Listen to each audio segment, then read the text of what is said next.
Dave Reif. I work at CME Group. I manage and run the interest rate options business line.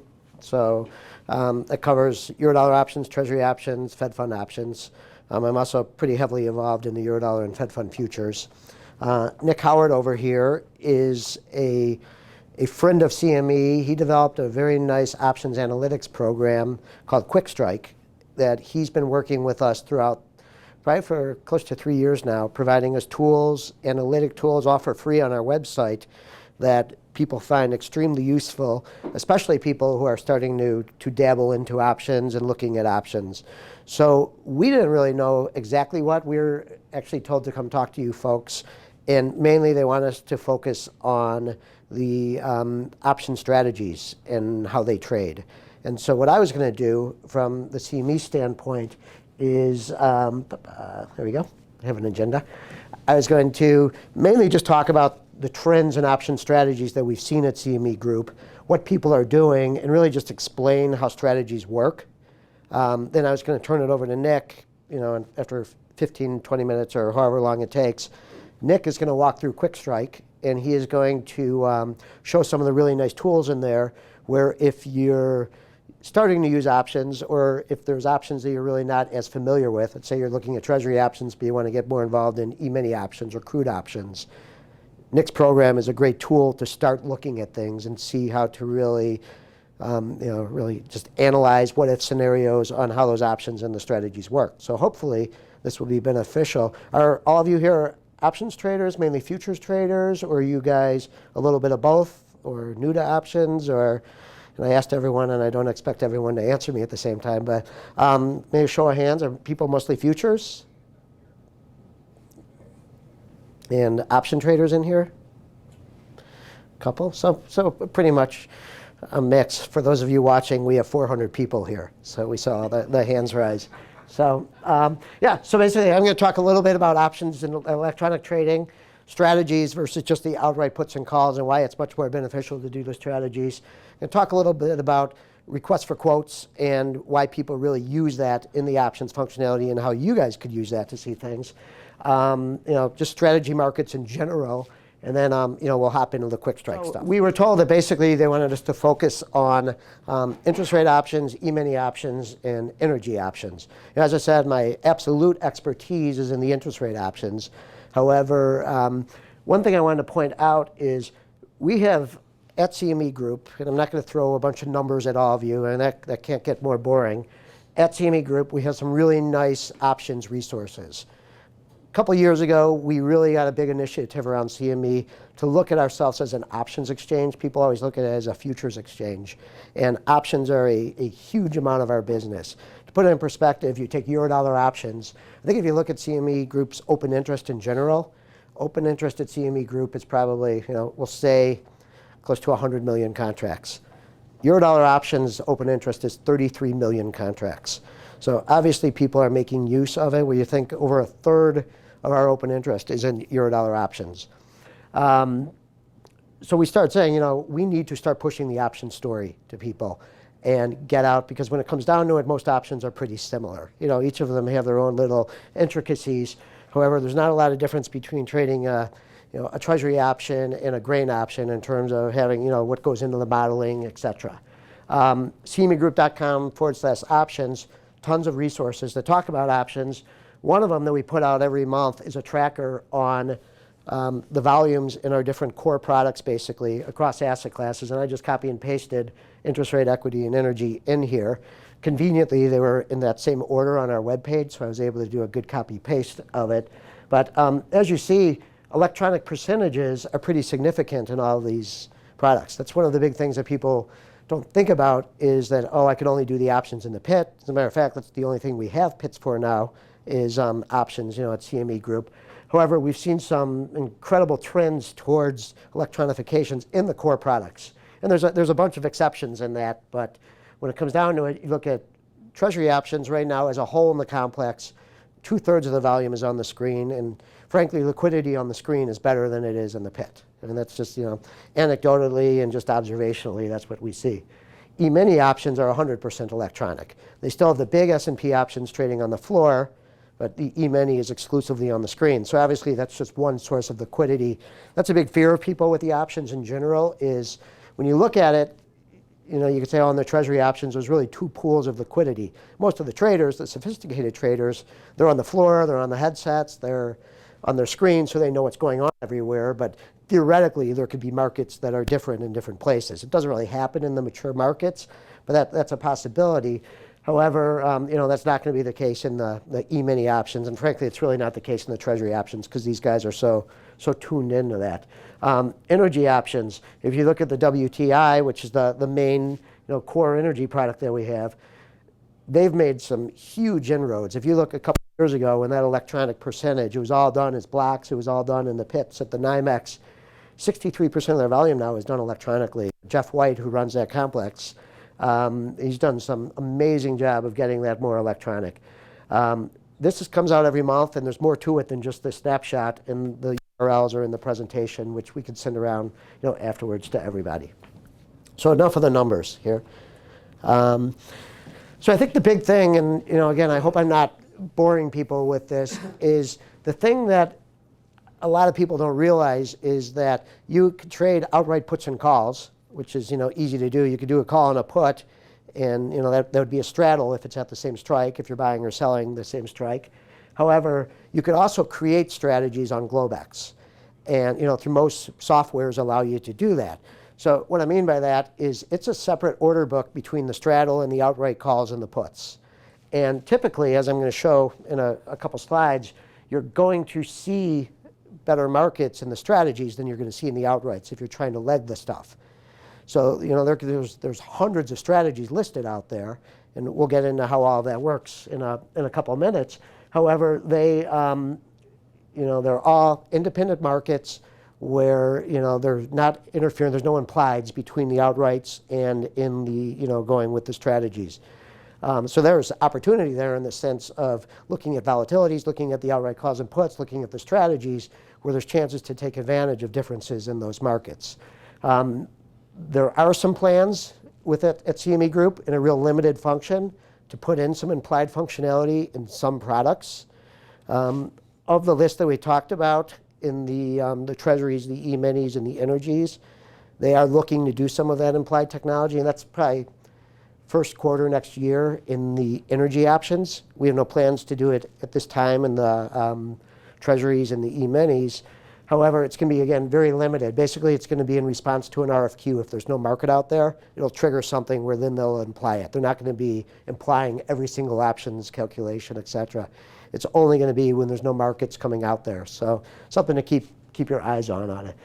But what I want to show on this slide is that there's a bunch of strategies, and they're all listed across the top here, that CME recognizes, where, again, if you're buying a put and a call at the same strike, that's a straddle. And CME will recognize it, and it'll label that on the system, and it'll say, hey, there's a straddle out there, and it identifies it, so a 141 straddle, there's a market in it, et cetera. What a lot of people don't know is there's also the ability to build strategies. Excuse me. There's the ability to build strategies that we call user-defined or custom strategies, where you could basically go in and you could just say, I want to buy one of these calls and I want to sell 2 of these puts in this month, et cetera. And CME will basically, the engine will look at it, it'll say, hey, do I recognize this strategy? If it does, it labels it with these little symbols there, like VT for a call spread or a vertical, et cetera. If it doesn't recognize it, it'll label it as a user-defined spread, generic basically. And what it'll do is it sends out market data, and this is actually snapshots of market data that go out across any option system, Option City or TT or Advantages systems or whatever. And traders actually see, I use some pretty crazy examples here to make a point, but these are some of the strategies that go through in the Eurodollar options where somebody wanted to buy 2-year mid-curve Ds 5 calls, the 9850 call rather, of Ds 15, sell 3, sell 2, and then they're doing futures against it. So basically you're looking here, 2, 3, 5, 7. That's a 7-legged spread that somebody created, but you have the ability to do that. Now what happens when people create strategies like that is an RFQ will automatically go out to the market, and that's what market makers are keeping their eyes on, and they'll stream quotes in that as soon as they see something like that go out. So point here is you're not limited to, those, what are they, 28 strategies that are up there. CME basically recognizes the very popular ones. However, you can really do anything you want in the options world. All right, so let's just talk a little bit about how strategies have kind of contributed to the overall volumes. And if you look at it on the left-hand side, I'm showing, again, crude, E-minis, and treasuries.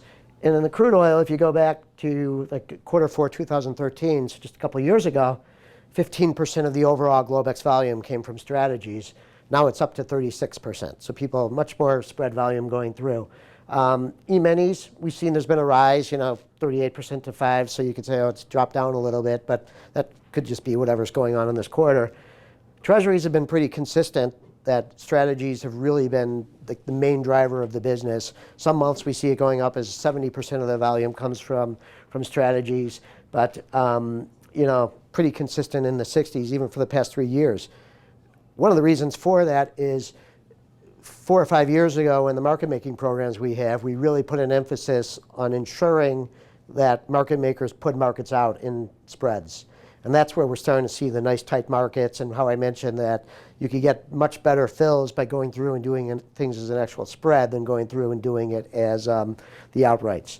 But even though there's a ton of different types of spreads, on the right-hand side what I did is just went through and showed that it really comes down to, even though I talked about there's all this great 26-leg strategies you could build, things like that, probably no one here needs something like that. I don't think anyone really in the world needs that. But call spreads, put spreads, butterflies, 1x2 straddles, that's still what most people concentrate on. What's UDS?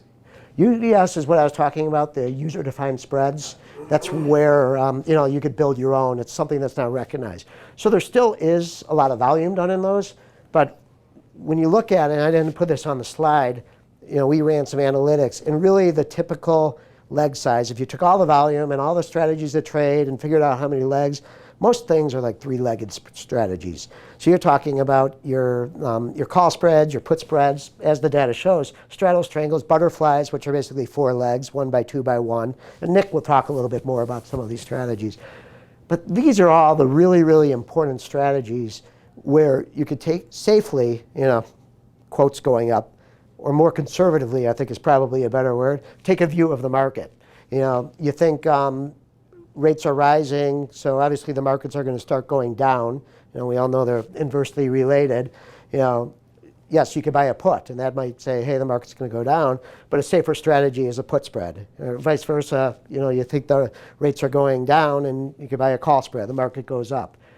That's what you see most of the people are doing, and I'm not saying that's like, obviously people are much more sophisticated than that, but the population tends to go still towards the more common strategies. And even like volatility type strategies. You look at the volume in the straddles and strangles right up here, and they're still right up at the top. So even though there are still a lot of things, kind of more custom, et cetera, people tend to go towards the easier strategies. And when Nick talks, and I hope not to hang him out, he's going to talk about kind of constructing and some of the risk factors of these more common strategies that we have up there. If I'm going quick, any questions, or good so far? Good? It looks like the treasury spreads have developed a lot quicker than the energies of the equities. And why do you think that is? Yeah, I think one of the reasons, like I said, in the treasuries is years ago when we were trying to get more volume and more growth electronically. And don't misinterpret that with trying to get volume out of the pit. Because if you look at volumes throughout the years in the treasury options, the pit volume is still the same. It's been, let's say 200,000 contracts a day, and that's stayed steady for really the past 5 or 6 years. But what you've seen is the electronic volume has really increased, because it's the growth because it's available on the screen and getting more people involved in the product of that. So I recognize that there's a lot of growth potential, so we geared a lot of our market making programs to get market makers involved. The whole program revolved around how people responded to RFQs. And that's been the market making program for the past 7 years. And what it did is it forced these market makers into competition with each other to do better in the program. And it resulted in every market within 1 second of an RFQ, you have the tightest market, typically 10,000 up. That's good liquidity for people. It's not the greatest for like a prop shop who's always trying to buy the bid or offer, but in terms of customers noticing and putting orders and hitting the bid, we'll say aggressors coming in, it's been very, very good. I think in the E-mini options, strategies have been a little more slow to come. I think one is it's just really because people they don't put together as many complicated strategies. I think they're sticking to more of like the two-legged things, the call spreads, the put spreads, et cetera. I also think you have more of like the active individual traders. You have more people just kind of saying, oh, I think the stock market's going up, I'm going to buy a call or a put. You don't see as much of that. In the energies, it's just not as mature a market yet on the screen. They're coming from this mindset of so much of the stuff done OTC, done as block trades, et cetera. And we've been really kind of shifting it towards the central limit order book. So, I mean, I gave a long answer. The short answer is I think Treasury options is just a lot more mature right now on how it's developed. So request for quote. I think most people are familiar with request for quotes, but I did want to talk about it a little bit because I think it puts into perspective of what's going on the screen is, a big bit of feedback I always get from customers is, oh, we look at the screen and the markets don't look as tight. And we all pretty much know what goes on in the pit, but everything in the pit is discrete. They could yell out, hey, John. They could yell out and say, where's the straddle? And 10 guys could give a tight market 1,000 up, and it's easy to say, oh, it's 10, 11, 10,000 up. And the customers are like, oh, that's fantastic liquidity. But when you look at it on the screen, you have market makers streaming quotes across hundreds of strikes and sometimes thousands of strategies. And I mean, that's a lot of risk to have out there, even though there's like protections on the engine, et cetera. So these guys aren't typically streaming the most size or the tightest markets. That's the value of the RFQ. And again, how we talked about on the market making programs is this is a way of yelling out to the pit, where's the straddle? Or where's the spread? It gets people to focus on that. And then what they'll do is maybe they're quoting a 10-13 market 50 up. Now they might take it to an 11-12 market 2,000 up. And you have 6 guys doing that. And now all of a sudden you see 12,000 up on it. So I think the thing that a lot of people don't know about the RFQs, and that generally just comes from people who come from like, swaps world or coming, again, some of the energy world, is RFQs are totally anonymous. And they go out to everybody. There's no such thing on Globex as like a directed RFQ where you could just send it out to 5 people. And you have no rights to that market when you send the RFQ. It's basically saying, where's this call spread? People respond, but there could be someone watching it, and let's say it's a 10-12 market, and somebody comes in 100 at 11. You have no entitlement to that 11 offer. It totally goes into the world, just like it would in the pit, really. Actually, probably even more efficiently than in the pit because there's really no favoritism. It comes down to people recognizing a good trade, and you do have the speed factor that comes in. But, How do you keep someone from, or you've got one person that RFQs all the time and never trades, and then you've got somebody that RFQs and is serious. Yeah. I mean, how do you do that? We don't, and that's actually a great question, and it's something we've been spending a lot of time thinking about. I'll tell you, like, when I sit down at execution desks, a lot of times when they send out an RFQ, they pick up a phone and they'll call like 10 market makers. They have their speed dials, and they'll basically be like, that's me, that's me, that's me, that's me, that's me, just to let them know, hey, please take this one a little bit more serious. But it's a tricky thing because you want the RFQ to be out there and be available to everybody. And we've talked about, over the years, like many ways to say, like almost to like an Uber ranking on RFQs, like, yeah, exactly. Like, hey, this guy, for every RFQ he trades, for every 3 RFQs he trades once. This guy for every 100 RFQs he trades, one time. But you don't want to turn it into a world where guys start discounting those RFQs. So it gets a little tricky. I think what we're really looking to do is hopefully get to a point where we can incorporate the RFQs into some, and again, I'm talking across the whole world, not private networks, but ways where people can make make use of things like instant message. So instead of picking up the phone and saying that's me, they can add a little more credence. It's a tough question, though. It's a good question. But I like the ranking though. yeah, that one's not so terrible, to say like this guy, trades a lot, but He's got a ratio. Yeah. He's got a better ratio. better ratio than others. But that even gets tricky to do too, because a guy could quote the straddle because he wants to sell calls or something like that, and to start correlating everything they're doing. So no, but that is something we spend a lot of time thinking about, is what can we do to make things more serious, because you have people come in and they get a straddle run because they just want to get vols, and they have no interest in trading whatsoever. They're just setting their sheets, and they'll send 50 RFQs, and it's not good for anyone really, except the guy who did it. Yeah, so, all right, I'm almost done here. Nick, am I rambling along here? So, all right, so this is a slide I started to put together, and then I had to go out of town the past 2 days, and I forgot to finish it. But it makes the point that I was talking about, is that the market, and here's a straddle at the top in the treasuries, and I also put the 126.5 call and the 126.5 put. And really what this shows is, for those of you versed in how the treasury options premiums work, if you added up the premiums on the bid side, that basically come out to 119. And if you look, the bid is 120 bid. And when you look at the size on the bid, you're talking almost 1,400 contracts on that bid. Sure, you have some decent size on the the puts and the calls, but the call was a little bit out of the money. That's why it has a little bit more size on it when I took the snapshot. But the point I'm making here is that you're seeing tighter markets in the strategies than you're seeing in the outright. So we talked about all that, and I meant to put some nice bullets that spelled it out and all that, but I explained it to you guys anyway. So, but that's how it would look on the screen. You could see the calls, the puts, and the strategies all as separate markets. All right, so with that, I'm going to pump up Nick's ego a little bit and then let him talk. My background was from an options risk management, and before that I was on the board of trade floor in the bond options. So I'm kind of a bit of an options geek about this stuff.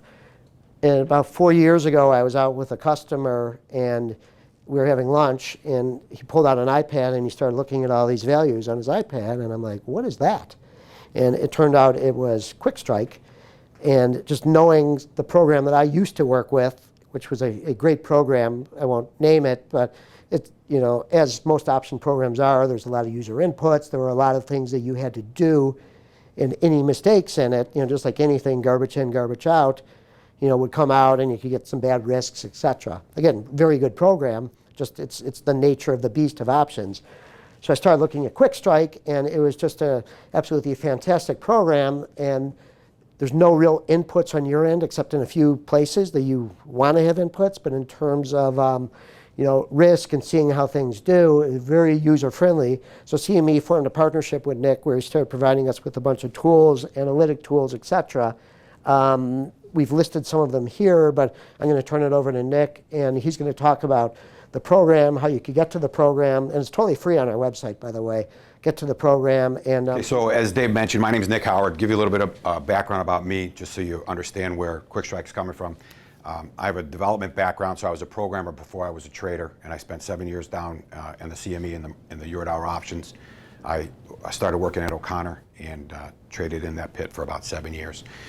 QuikStrike was sort of a byproduct of some work a broker in the pit wanted me to do at the time, and created some pricing sheets for them in Excel, and they paid me to take care of it. And then what ended up happening is about 10, 12 other people bought that spreadsheet, and then eventually one of my customers, who's a friend of mine, said, hey, I'd like to get it online so my customers can see this as well, so it's not something that had to be on each person's machine. So in about 2004, 2005, we created a web application, which is the basis of where QuikStrike comes from, and we've been around for about 10 or 11 years. So as Dave mentioned, we started talking probably in 2011. It took until about 2012 for us to get something going. But at the time, what we put together was something called QuikStrike Essentials. Now, some of you might have seen this already on the CME Group website.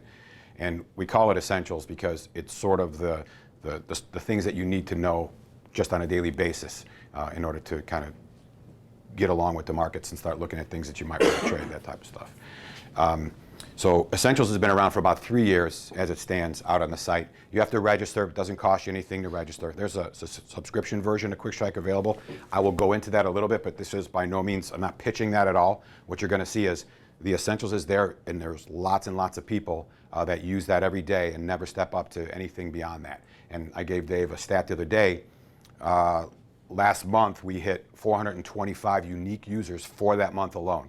So over the course of the last 3 years now, February 4th, I think, of 2013 is when we released Essentials, and we've had a steady progression of registrations and a steady progression of people using it on a monthly basis. So people find it very viable, and you'll see all kinds of users. I track what's going on in terms of kind of the consistency and stuff like that. So you'll still see people who have a little number next to their name when I look, and they've been on there 1,000 and something days. So they've been using it every single day, or they logged in early and they've been still logging in to use this. So I'll talk a little bit about some of the tools that are available within QuikStrike Essentials, and then over the course of the last probably 6 or 7 months, we've tried to integrate a lot of these tools directly into the CME Group website. So that just allows you not to have to register. It's some of the more specific things that you want to look at, like open interest and settlements and stuff like that. And that's not to say the CME doesn't have that stuff already available on their website. We just happen to be able to deliver it a little bit more, probably cleanly, in a little bit more user-friendly format. So that's where you'll start to see some of those pieces take over what's already being presented from just sort of the regular information you'll see on most exchange sites.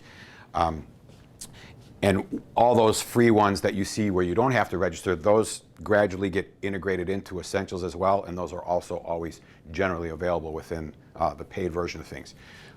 I want to step back to one thing. There was a question about why does it look like the rates have more sort of crazy spreads than the other thing. I talk to brokers pretty much every day, and since my background is rates, a majority of my customers started as in the Eurodollars, in the treasuries. And what you see is, I think with the rates market, and Dave can attest to this too, is because there's more of a way to sort of pinpoint where things are going to go, right? So it's not like this is going to keep going down. Interest rates aren't going to just keep going down or keep going up. They're going to go to a certain point. So what you see a lot of the times is you'll see spreads that are indicative of that opinion about where rates are going to go. Like, I think something's going to go to, half a percent, right? So it's easy to pick out. I could do a butterfly or a condor or something that'll take advantage of that. And you also see shifts in the yield curve. So a lot of times people will do a put spread against another put spread. So they'll buy one to sell another because they think this guy's going to move more and this isn't going to move quite as much, and they'll finance this with this, okay? So you easily get into 4-legged spreads right away, sometimes 8-legged spreads if you do butterfly spreads and that type of stuff.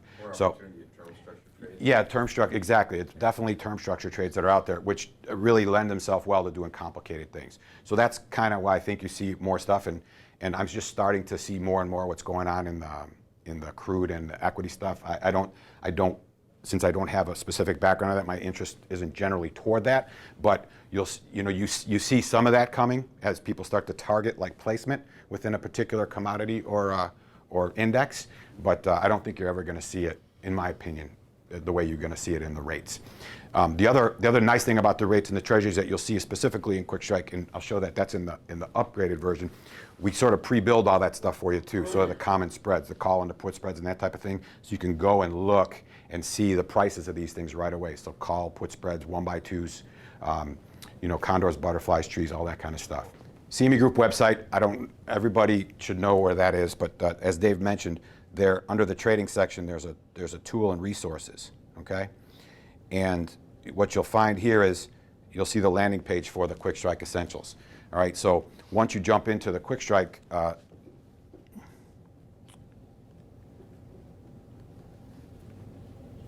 okay, you'll see this will explain what QuikStrike is, and you're also going to see a launching pad for all of the embedded tools that already exist within QuikStrike. So this one is pretty new, vol term structure. That one's pretty nice, especially if you're starting to look at how things are going out across the board. So some of the more popular ones, and we see this again by the number of hits that we're getting on the site, the open interest profile tool. I think that you'll find this really useful because it's going to give you detail across the entire product. So there's page, and I'll show you. I'm not going to just talk about it. You're going to be able to see an entire product and all the open interest and how that open interest is broken down. So you'll see an expiration, and you'll see puts, calls, and you'll see in the money, out of money, that type of thing. And then you can dive down to the specific expiration and see how that is distributed across the different strikes. And then you'll also be able to see how active a particular expiration is, or the strikes within an expiration. All right. And then there's a settlement tool. You know, settlements are everywhere. They used to be in the sheets we get on the floor. They're on here. This one makes it really easy, and you can get at it. The puts and calls are right next to each other. Commitment of traders. This is one I'm kind of new to, but people seem to really like this tool. So if you're looking at that kind of stuff to see where the magnitude of the open interest is, I think you'll find this really useful. And then there's a weekly options, a weekly options view, because the weeklies have become more popular and more liquid and allow you to trade an idea or an event a lot more easily. There's a specific report for the weekly options. For any product that has a weekly option, it'll show up here. Okay? And then finally, the most active tool is all part of the open interest tool. And then the vol term structure, again, is just going to show you what the term structure looks like from an at-the-money volatility standpoint and how that compares to a week ago. So you at least be able to see a trend and see how it goes. Okay? And that's all part of the free stuff. All right? Okay, so here is open interest profile tool for the Eurodollars. Okay? So here you can see this is showing the whole yield curve on the bars here. What I'm going to do is I'm going to limit this so we can see it a little bit more cleanly. So up here there's a group filter, so I'm going to turn off some of the less liquid sections. Okay, so here you see a breakdown. So obviously right now, a year ago you wouldn't have seen this open interest here in the Eurodollars like you're seeing it now. A year ago it was all in the mid-curve stuff, so it's really kind of interesting to have watched it. The nice thing about this tool is because it lets you look at macro trends pretty easily. So you can go out there and start to see how the magnitude of things are changing, or if there's any fluctuation in the overall open interest. And you'll notice that this is broken down. It's going to do calls and puts, and then it's also going to break that down in the money and out of the money calls. Particularly useful as you get towards expiration, right? You can start to look at pin risk and that kind of stuff. And when you look at that weekly option report, it's always going to show you, regardless of whether it's a weekly option or not, it's going to show you on here. It's going to, anything that's less than 7 days, you're going to be able to see what that expiration looks like, and what kind of open interest there is on the strike from in the money, out of the money, and at the money standpoint. I'm going to give you the freebie look at this one. You guys can spend some time on your own looking at the other tools. But what's nice here is right away from here you can dive into here, and it's going to tell you all the specifics about it. The total calls, the at the money, the put call ratio. So no matter what you're trading, that's always going to be good stuff, right? You're going to be able to see where the bias is from an upside or downside standpoint. And that information is all readily available just by, this is going to, see how this is highlighted. I clicked on that bar, that's highlighted. So nice ability to look at stuff there. You can also look at the total volume as well on here. So it's going to show you both the volume, and it's going to break it down by venue. All right. So again, easy way to kind of get all this stuff. We know all this stuff is available, but this kind of makes it easier to see that, right? It's all available in reports, but a lot of people don't want to, you bring a PDF down to your machine, you don't always open it, you open it, you forget about it. This way, if this is in a browser with your other trading tools, okay, it's easy to pull up and remember to take a look at it. So this is going to show you the same thing. Again, I can click on any one of these and I can get the details about that volume, where it's coming from, that kind of stuff, the percentages, all that kind of thing, okay? And keep in mind, when you start to use these tools, if you start to use these tools, any place you see a bar or a symbol or anything like that, generally you can click on it and it'll give you more information about that particular symbol or bar or whatever. All right. So lots of different things on here. You can see this is here's the most actives, is going to show you a rank of most active open interest across the product itself here. This is the summary, so you're only going to see a summary piece here. So this is telling you across the whole Eurodollar complex which had the biggest change in open interest. So again, a nice tool to sort of see where all the activity is, okay? And you can get at that fairly quickly. And this is embedded in the site, all no charge, nothing, free, there to use, okay? And all of these tools, you see the little PDF icon up there in the top right, all of them will print to a nice page. So if you want to bring it down to the desktop, you have to. You want to take some home on a train, take a look at it, you can do that. All right. So that's all available on that tools page. And if you do happen to go to one of them, you'll be able to do the following. This is going to take you to any one of the other tools that are offered. Okay, commitment to traders, daily, weekly options report, analytics about the open interest, the settlement tool, all that kind of stuff. So it's available there, and it's also available in this little wrench here, and this is going to take you to the same product, but in a different tool, okay? So that is one of the free embedded tools that's within the CME Group website. So I encourage you to take a look. It's real easy. You go out there, I think you'll find one of the 7 that you'll like. I think there's more, and the objective for us is to roll these out on a pretty regular basis, right? So we're looking at like a 6 to 8 week rollout. So there'll be an announcement. If you haven't registered for informational flyers from the CME Group, you should, because it'll go out and tell you when stuff's going to come out. So we're looking at that kind of cycle, 4 to 8 weeks depending, and they're going to probably get more and more comprehensive and more useful, meaning that stuff that you would generally have a hard time finding somewhere else is going to be out there and available as a tool. Okay, there's going to an embedded calculator will be coming, all that kind of stuff. What do we have? We also have the expected range thing that's coming out, right? So there'll be kind of volatility stuff. So I think it'll be some good stuff. Okay, when you finally do register for Essentials, and again, I encourage you to register for Essentials. You'll get benefit out of it. It doesn't cost you anything. You'll come to this screen. You're going to see the CME Group logo up top. That's how you know you're at the free one. That's the essential one, okay? Because if you go to our site and you try to register from our site, you're going to get a 2-week free trial on the full version, but it's not going to have any logo up there, and it's going to limit it after 2 weeks. It's going to shut you out and tell you got to do something. You got to make a decision. So be sure that you're going to the right place when you go over here. So I'm going to log in as if I am an Essentials user. Any questions before we move on to this next thing about anything that's available or What's the page you had on just before this? the open interest? Okay. That was the open interest tool. The open interest tool, generally the way the tools are structured, and I can go back to that.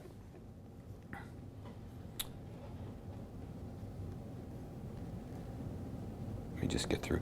Every time you log in, it's going to ask you to accept the website terms of use. It's just saying, this stuff is here, but, we don't promise anything one way or another.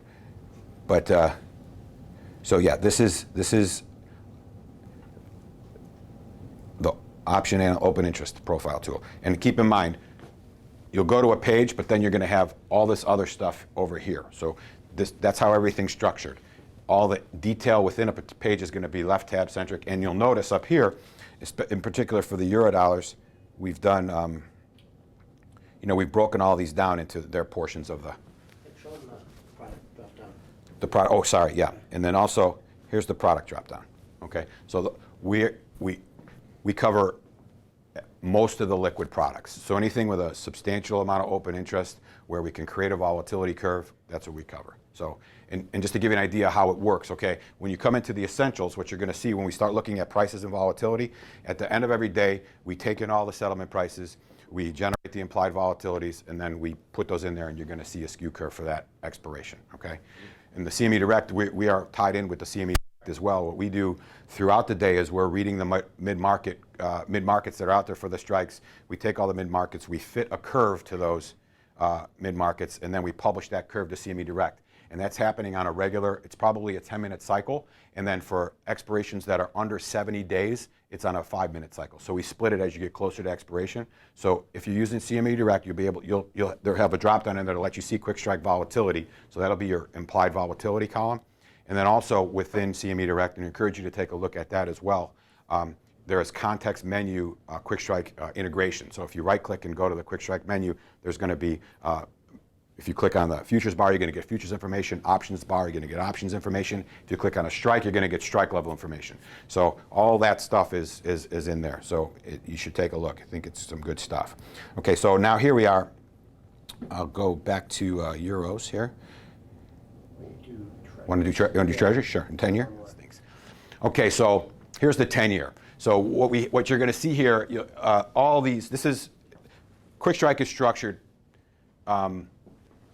Just as a historical note, this is a sort of it was structured after the New York Times website layout because the way it had the tabs, because I thought that was such a good interface. So we kind of pulled that and kind of did our own spin on it. But you're going to see macro, gross level links up on top. There's QuikStrike, there's Quick Education. The Quick Education is going to give you the ability to go and look and see how we do some of the calcs and what models we use for the different products, some of the product tick values, all that kind of stuff. And also, there's probably around I don't know, 60 or 70 trade examples in there. So if you're trading futures and you're new to options, we build all the long and the short examples in there, and they're not just generic break-even charts.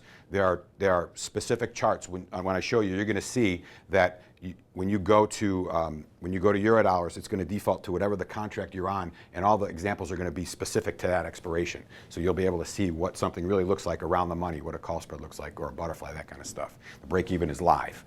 Okay, so this is structured macro stuff up top, and then you see your, as Dave pointed out, the product selection, and then the products will be along the select product menu, and then you're going to see the menus themselves. Most of these, you have to click on them to get the menu drop down. So in this case, here's the settlement report, and we'll take a quick look at that.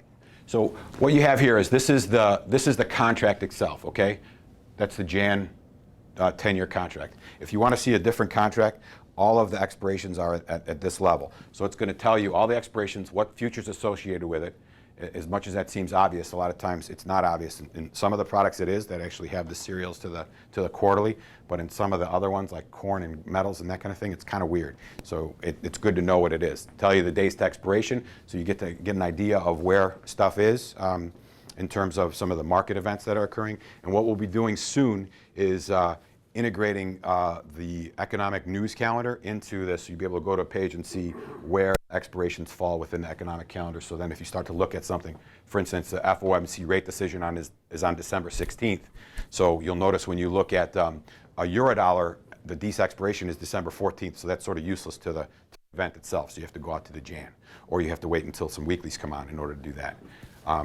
Anyway, so they're all here, and then for the treasuries, we break the weeklies out from the regular ones. Just initially, they weren't trading a lot, so it was sort of noisy. But now they have great volume, great open interest, pretty good stuff to do if you're looking to do some rate event trading.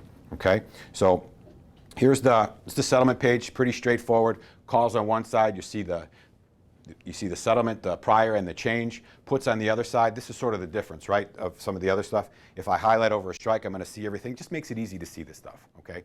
That's the difference. You can get all this information, but it's kind of a pain. You got all the calls and all the puts. This just is pretty straightforward. You can see how many more, you can have less or more strikes, and then also the nice thing is this will let you go back in time, and you can go back a week. So if you're out or you take Friday off, you want to go take a look at something, the way it closed, the way it settled, you can do that here. So what we try to do, again, this is all coming from the standpoint that, I was in the pit, I worked with a lot of brokers, I deal with brokers every day. This was built for brokers initially, just in terms of get them on the same page as the market makers. So we try to put information in here that's going to be relevant across the board. So just because you're looking at Jan doesn't mean you want to know what the other stuff's doing around it, right? So we give you pretty quick access to, for instance, here you can get a whole settlement straddle run. It's telling you everything that's here for the straddles. So what's nice about this? If you take the train in or whatever, you take the bus, whatever. It looks great on an iPad. Okay, it works. If you got fat fingers, you got to maybe slide it open a little bit. We're working on that too, but it looks really good on an iPad. And the thing I forgot to mention, all of the tools that are on the CME site outside of Essentials, those all have been built to look good on an iPad and as well on your phone. So if you pull up a report, the settlement report on your phone, it's going to be great. So you can see all that stuff, open interest, all that stuff's there. Every one of those reports is responsive in terms of the way it displays. So again, I encourage you to look at that. So yeah, you have at the money's here. We also put futures, and then if you are looking for like a quick overview of everything, there's an all options section. So that's the settlements. Here's open interest. We already took a look at that. That tool is going to be the same as it was in the other place. Here again, this is a specific contract, but this is going to tell you the details about that. That's the put, what the volume was, open interest, and the change. So you get some good details. Any place you see like a little icon and some text, you can click on that to affect what you're going to show in the chart. So just because one chart comes up, there's lots more details that are available if you start to configure those with the different menu items. Okay, and so I encourage you to, again, take a look at that. You can also go back in time here, just like we did. I want to make sure we get to the trade builder. Here's just go back 1 week, or can you put in a date? This one is 1 week. I have in the subscription. I think you can go back 30 days, and we figure that's a good rolling amount. Pricing sheets again. These are the thing to keep in mind here. on the Essentials version, these are settlement-based pricing sheets. Now you're going to see they are the same right now because you see those little red hats on each of the products. That means the preliminary settlements run. So we start running them about 2:35. So you can see where preliminaries are at that point. But typically what you're going to see on a day prior is you're going to see a settlement price here and then a little bit of a smaller, it's a little bit a little bit of a smaller number, and that's because there's a day of decay in there. And we're going to be rolling, we roll the decay every day. So it's a real-time decay. So it's about 0.04 of a day each hour. Okay, so you'll see that decrease in time. And so we have a prices version, a calls, and a puts version. And what's nice for the treasuries is, you know, we have the volatility itself, okay, but we also show the basis point volatility. So when you're trading rates, a lot of guys want to look at the normalized basis point volatility. That's here in both an annual and a daily basis point volatility, okay? And we'll go into a little bit more detail about that later on. Then, as I mentioned, there's here's our trade example. So if you're new to options and you want to get a little bit more of an idea of what something does, all of these are here. So you see it says long Jan call. If I change the expiration, it's going to say long March call. So it's going to give you let's look at a butterfly here. So if I click this view button, it's going to open up an example. So there's that Jan butterfly live right now, anchored at the current at the money strike, and it's going to tell you why you would do a butterfly. Okay, presumably a lot of you guys probably already know that, but it's also nice to be able to kind of refresh it and kind of look at it, see what the charts look like. I'm a believer that if you know what the break even looks like, okay, it gives you a good idea of just having a sense of where things are, and it's going to tell you where the Greeks are in accordance with the current futures price down there. Okay, so some nice stuff there, and all of them are there. We have both the long and the short, and that's the calls, puts, and then we have combos over here as well. So if you want to look at straddles, different things, you know, irons, condors, that kind of stuff. So all of those are available. Another thing to keep in mind here too is there's a view link, but there's also a build link. Okay, so if I click that build link, what you're going to see is we're going to jump over. We jumped from option spreads here over to the pricing tools, and we jumped down to the trade builder. So what that does is it pre-built that trade for you. Now it says, okay, here's my position for that butterfly. Okay, here was what Greeks look like. Here's what my price looks like right now, and then we have a smart decay here in terms of we split the times to expiration up into thirds, and it's going to show you what that price looks like. Not much going on here, pretty boring from a price standpoint. But then you see a little P&L window and then a max return upside downside. But once this is built, right, it pre-built it, but you can come over here to this tab, and now you can play around with this. And I did the call fly. If I want to sell some puts against this, or buy some puts against this, okay, and then I hit the calc button, now it's going to show me what that spread looks like. So this is the trade builder. So if you want to see what something looks like, you can come in here, put whatever spread you want in here. When you do build in here, you want to build it as if you're pricing it. So if you want to look at a 100 lot, you got to just do a 1 lot, okay? So if it's a 1 by 2, you do 1 by -2, all right? You don't put 100 by 200. The calcs are built to present in that single format, all right? So this is super popular. Most people spend a lot of their time on the pricing sheet as well as the trade builder. What we also have here is, you can invert it, okay? So you can see what it looks like with the opposite position, and also you can hedge it, and it's going to it'll default this to whatever the delta is to make it delta neutral, and if you click the button, it's going to show you what that spread looks like hedged, okay? So that's what it looks like with a hedge. Again, you got a little bit of a portfolio, you want to put it in there, you can do as much. There's other tools in the other version that will let you do portfolio management and risk and P&L and stuff like that, but we probably won't look at that right now, okay? So if you want to, again, want to build something, you click on these arrows. Now I have a broken fly. Hit the calc button. Okay? Yeah, Chris. Hey, Nick, on the daily settlement sheets, you show a day and you show a volatility for each expiration. Is there any way to get a table, like the last 30 days? Or, so instead of looking at a graph and looking maybe in the history, is there any way to get actual data? You can. We could talk about that afterwards. It's available, but on the other one, yeah. So any chart that you have in the other one, there's an export to CSV here, so you can pull that stuff out. So if you have a historical if you're looking at expiration, we can get you the history for that period of time. And that's, How far back do you go? we have, well, for the active expirations, we keep everything for that active expiration. And then for a generic, in terms of constant maturity and stuff like that, we go back like 5 years. Yeah, so it's pretty, it's good for, it's pretty good. I mean, beyond 5 years, you start to get where the formatting of the data was sort of crummy before the exchanges merged. So it's a little bit harder to deal with that. So right now, that's where our limits are. So here's the vol skew tool, okay? This will let you look at the, in this case, you see the yellow there, so it's a little light, but you can also put another expiration against this, okay? And now you can look at the two curves at the same time. And you notice it's by strike. We also have a by moneyness and a by delta. So if you happen to be looking at something with strikes that aren't lining up from an at-the-money standpoint, when you do it by delta, then it's gonna, so let's take a look at what that might look like. So if I turn off, and you're only allowed in the free one to compare two things at one time, okay? So that's why this little thing's gonna be grayed out for March. You can't change that. If you wanna go to a different expiration, you wanna go see June first, then you go over here to the selected June, and now you're gonna see there's the June curve, okay? Now if I wanna compare that against March, I can come over here and do March, and you'll see how the at-the-monies are not lined up, right? June at-the-money's here, March at-the-money is there, but I want to see what the skew looks like, right? So I can see my vol curve, which is my skew curve, but if I want to see what my delta skew looks like, I can come over here and look at this from a delta curve standpoint, and now you see they're lined up, so you can start to see where the skew is. And as you would expect in the euros, you're going to see, you know, closer to expiration is going to have a little bit more steepness to it. But that's the vol.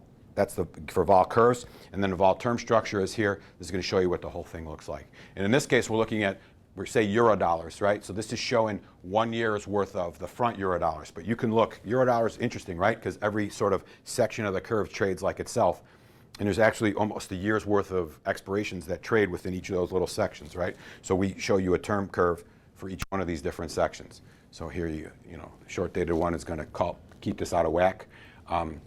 You know, so you can go and take a look at these, and this exists. This is the same for all the products in there. All right, so that's the vol term structure, and then there is also futures information in here as well. Okay, and you're going to see the prices. You can see the open interest here and the change in open interest, and then you can see a volume chart too. So you know there are those that data for the future stuff too. And finally, one thing I skipped. There's an option calculator here, and this is probably one of the most popular places. So you can easily go to any strike that you want. When you click on a strike, it's going to populate the details for that particular strike. So it's going to look at where the vol is on that curve. It's going to pre-populate what the current price is as well. And then from here, you can manipulate the strike, the future, the days to expiration. Okay. So if I want to see what this thing looks like,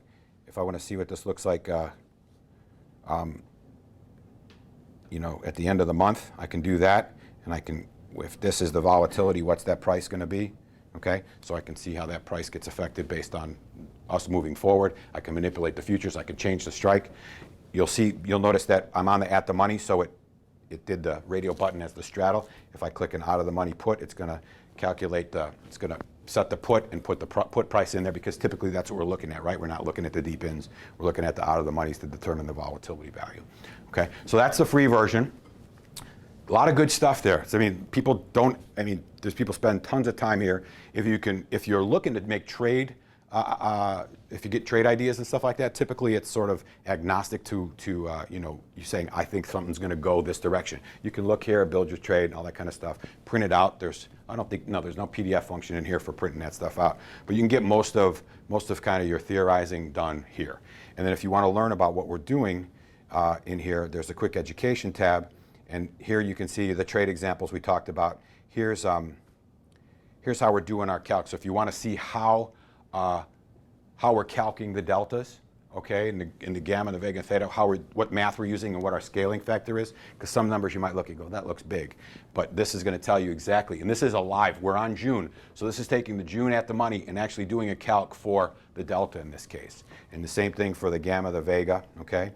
And if I switch this to a different contract, okay, this example is going to be specific to the red March, okay? So you can see things in a practical format, right? Instead of just doing a generic one, you get real data, and you can then take a look, and you can even go to a calculator and verify this to make sure that prices are changing what you would expect. And then finally, I know I didn't talk about long spreads and stuff like that, but I think these guys can. And then here's our coverage for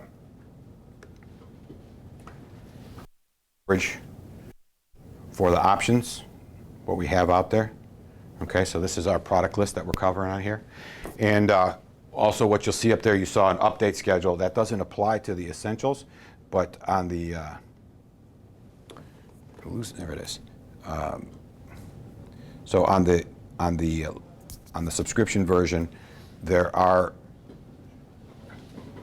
volatility. Oh, this is how we update the settlement. So this does apply here, and this is when the open interest. So we give you a time when we do our preliminary settlements, so you can come after the close and start to see where things are. And we also tell you when the open interest stuff runs. Open interest stuff starts running about.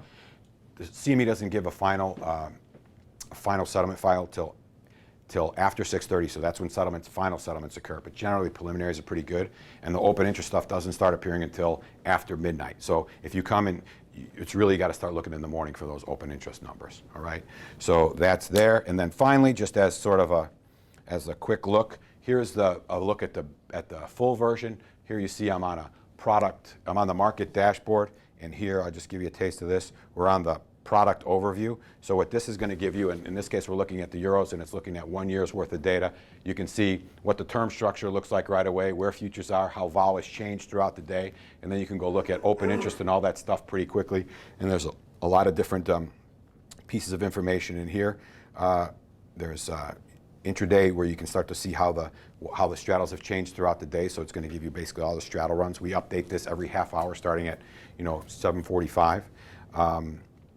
There's contract summary, so if you want to see specifically what a particular expiration did, I can come in here and take a look at, for instance, the March contract, and it's going to show me